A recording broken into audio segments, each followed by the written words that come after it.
Welcome to the Biosoc studio, where our guests today are Søren Bregenholt, CEO, and Johan Giléus, CFO from Alligator Bioscience, who are here to give us an update on what's going on with Alligator. Søren, I will leave the floor to you. Take it away. Thank you, Jonas. So today we're going to discuss Alligator Bioscience and how we advance CD40 therapeutics for hard-to-treat cancers. So Alligator Bioscience is a phase 3-ready biotech company. We are focused on immune oncology with a pipeline of best-in-class so-called agonistic antibodies, specifically targeting CD40. We have a lean and focused organization that allows us to bring our lead asset, mitazalimab, efficiently forward towards phase 3 clinical trials. It's a best-in-class immunotherapy for metastatic pancreatic cancer, where we've shown significant survival benefit over standard of care. And our dialogue with the European and US regulatory agencies have secured a clear regulatory path forward towards approval. In addition to our lead asset, mitazalimab, we also have a follow-on candidate, a third-generation CD40 agonist, a bispecific antibody that we have named ATOR-4066. Here we see Alligator's focused pipeline consisting of mitazalimab, which is at the end of phase 2, and the follow-up candidate called 4066, which we see as a prudent life cycle management option for an acquirer of mitazalimab. In addition to these two programs, we are collaborating with US Aptevo on a molecule called 527, which is currently in the late stage of phase 1 clinical development, and our asset called HLX22 is out-licensed to a Chinese company called Henlius, and that molecule is currently both in phase 2 and phase 3 clinical development.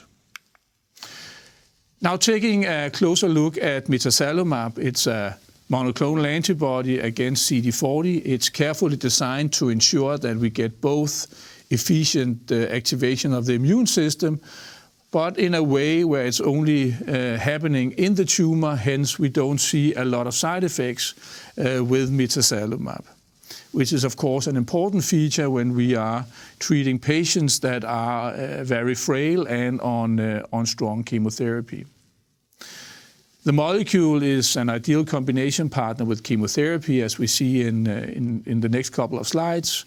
We also have strong data suggesting its role together with the marketed immune oncology drugs like PD-1 and PD-L1s. The drug has obtained regulatory orphan drug designation both with the FDA and in Europe. Over the last couple of years, Alligator has continuously and diligently announced high-quality clinical data in a timely fashion, keeping mitazalimab phase 2 clinical development on track. Latest, we announced 18-month follow-up data from the phase 2 study in June last year, and we expect to announce the next set of data from the trial during this first quarter of 2025. To put mitazalimab in a disease context, we're developing the drug in first-line metastatic pancreatic cancer, which is a disease that affects approximately 80 to 100,000 new patients every year.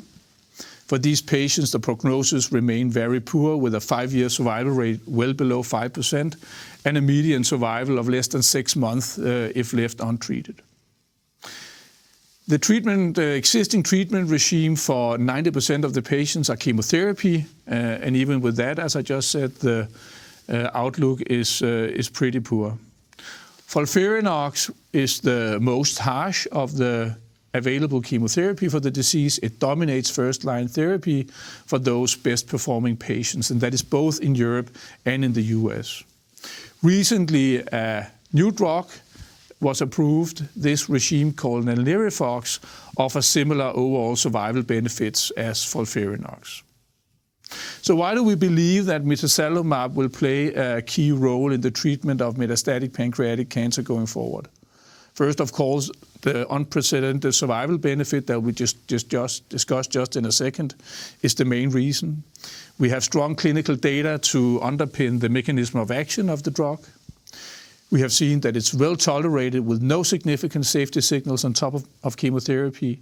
And the dosing schedule is closely aligned with chemotherapy regime, easing clinical uptake or clinical adaptation once the drug is approved. And the combination with FOLFIRINOX defines an initial clinical and commercial niche for the product, a niche that we are certain will allow the drug to become a blockbuster. So if we take a look at mitazalimab data in the context of first-line treatment, the various chemotherapy regimes, we immediately see from the slide here that the objective response rate of FOLFIRINOX and plus mitazalimab is at least on par or slightly better than what we see with the standard chemotherapy regimes alone. But a striking difference here is the duration of response, i.e. the time that the individual patients have their tumor under control.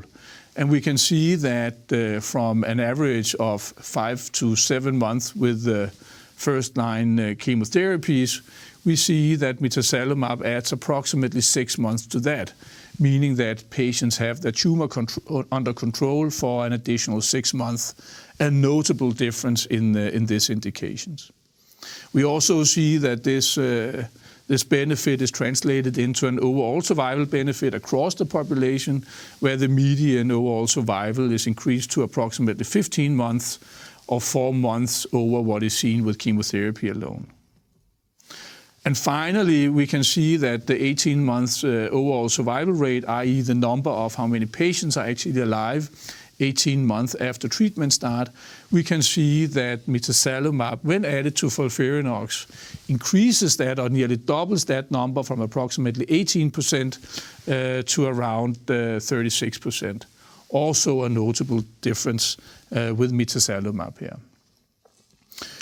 We recently announced data where we did a so-called literature-based indirect comparison with existing treatments out there, either with FOLFIRINOX alone or with FOLFIRINOX or NALIRIFOX regimes.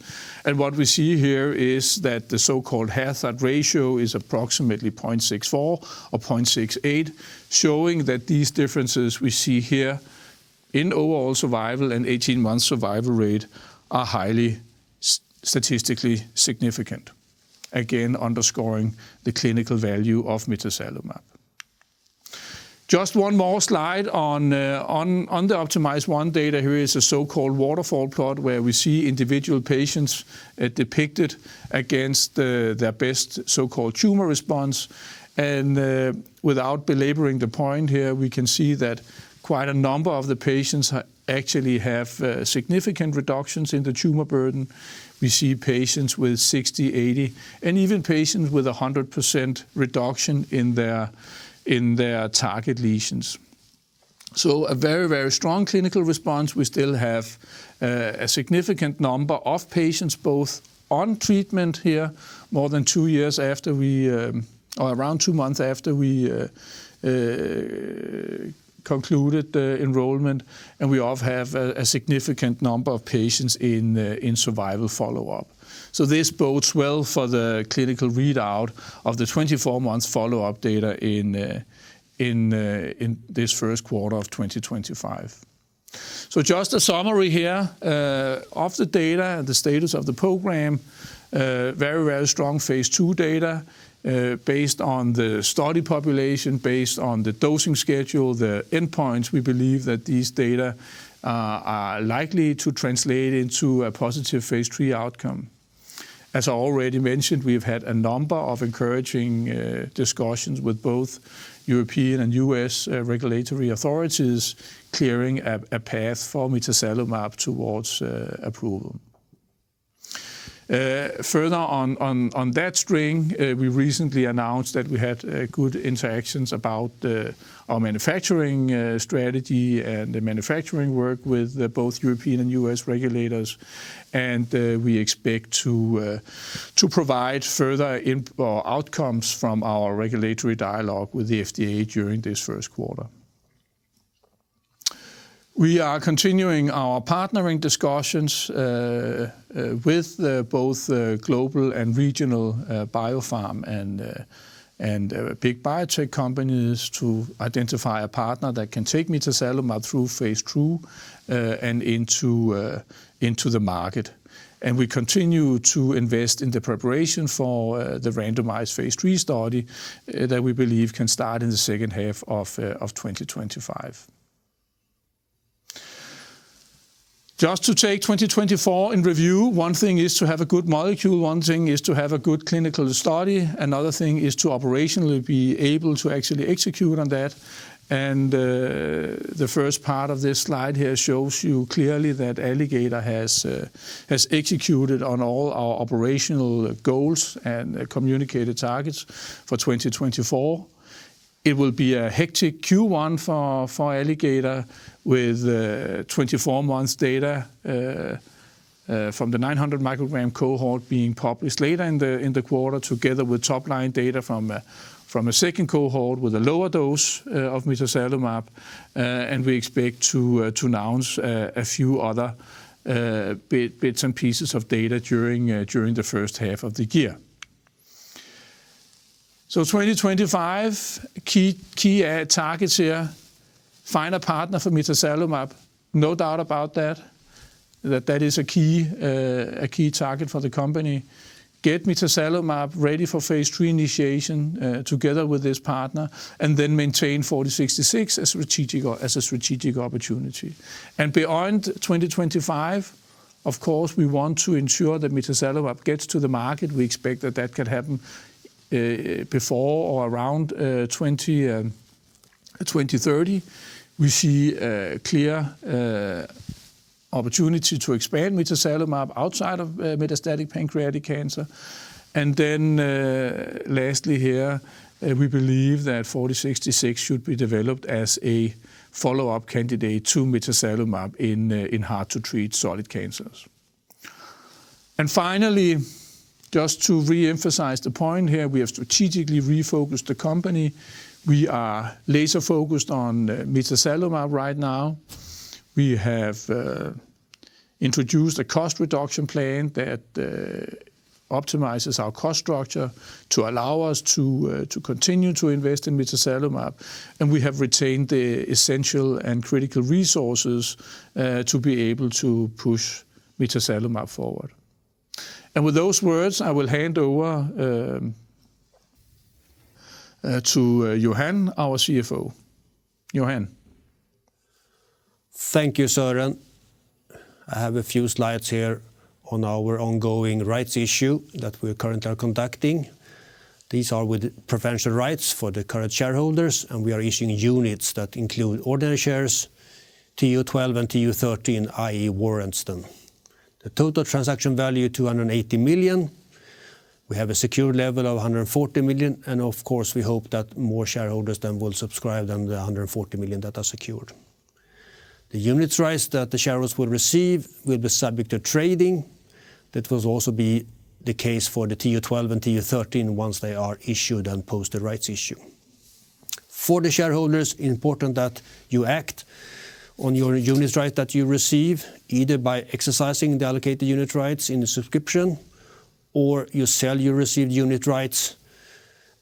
And all of those information is in the prospectus that are now in the market, but also please refer you to your bank then for important dates, because the dates may not be the same as we have in the prospectus. Banks act differently. We may then issue quite a lot of new shares given the volume of the share issue, and this will mean that we will conduct a reverse split, i.e. a merger of shares then post the completed rights issue once we know the money shares that we will issue. This example then, we have a shareholder that initially owns 50,000 shares And in the example then, the shareholder will subscribe pro rata, which will lead to that he will receive 1,850,000 unit rights that trickle down to 185,000 units, and each unit costs 10 öre. So the initial investment is 18,500 SEK.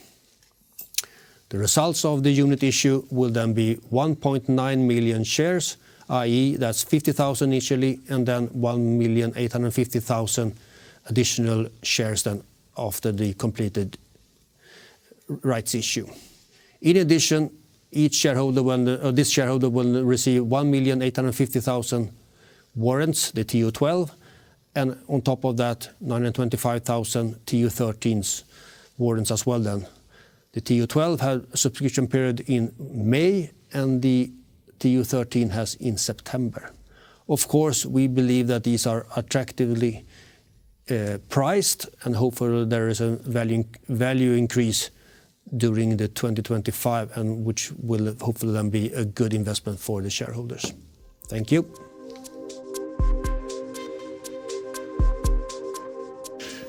Thank you very much, Søren and Johan, for that presentation. I'd like to follow up with a couple of questions, or a few questions for you.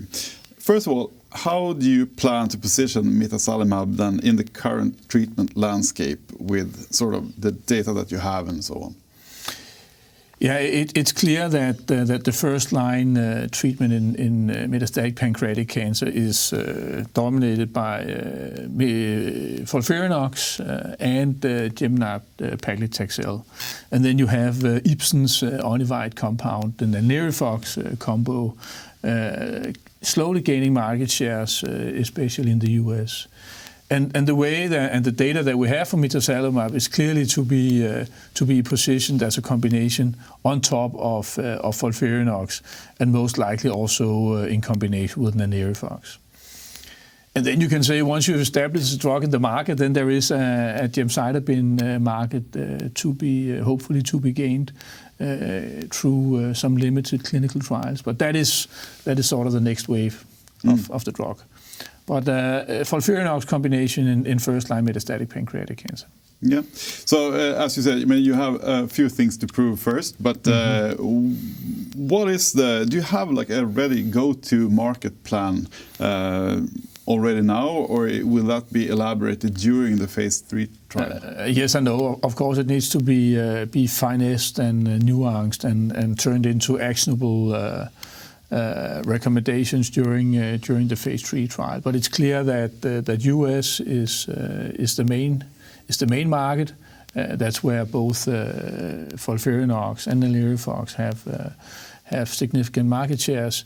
In Europe, it's probably going to be much more on a country-by-country basis, as you have, of course, a reimbursement hurdle in some of the countries. But France, Germany, and others are, of course, your first go-to markets. So the details of the go-to-market plan are yet to be chiseled out, so to speak. Absolutely. So, you mentioned, of course, the ongoing capital raise that you're conducting right now. How far will these funds take you going forward? Our financial forecast says that with the secured level and also prudent assumptions around the TO12 and TO13, i.e. the warrants that we talked about earlier, that will take us through 2025. 2025, okay. And you also, of course, mentioned then the very important milestone or achievement that you want to fulfill, finding a partner for the project. Are there any details at all that you can share about the ongoing partnering activities that you're conducting?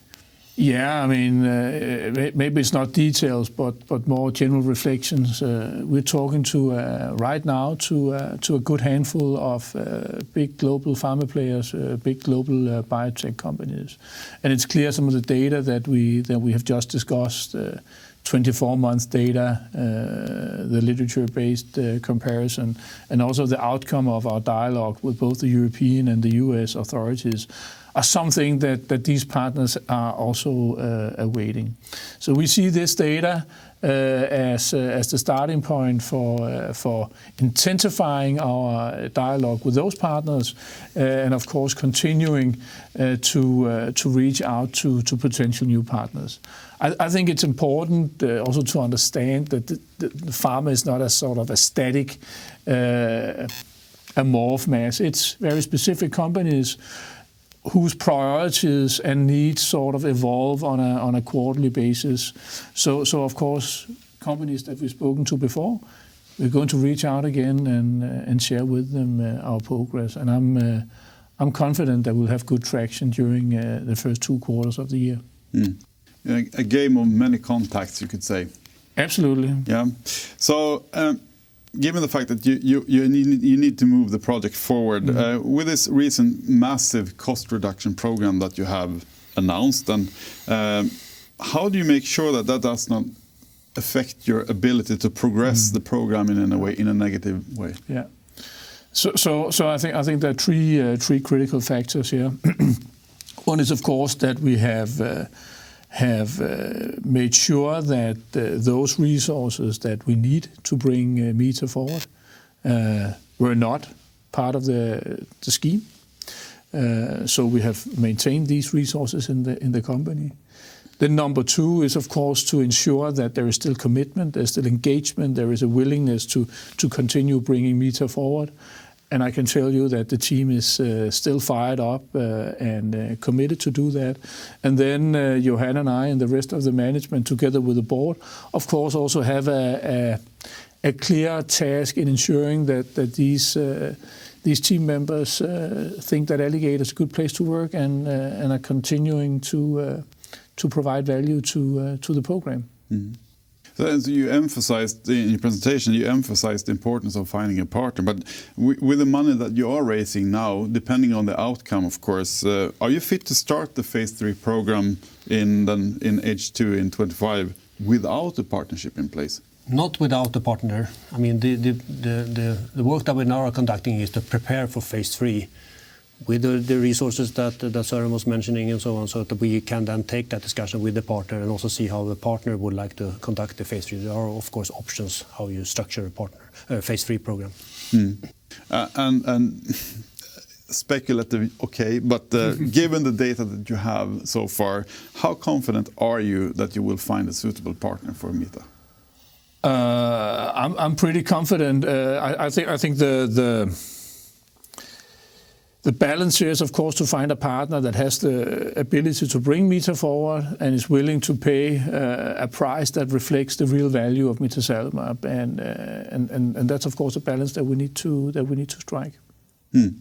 Well, we for sure are looking forward to following the updates on this, and I would like to say thank you for coming today, and thank you for taking the time, and also, of course, good luck with the cap raise and Meta going forward.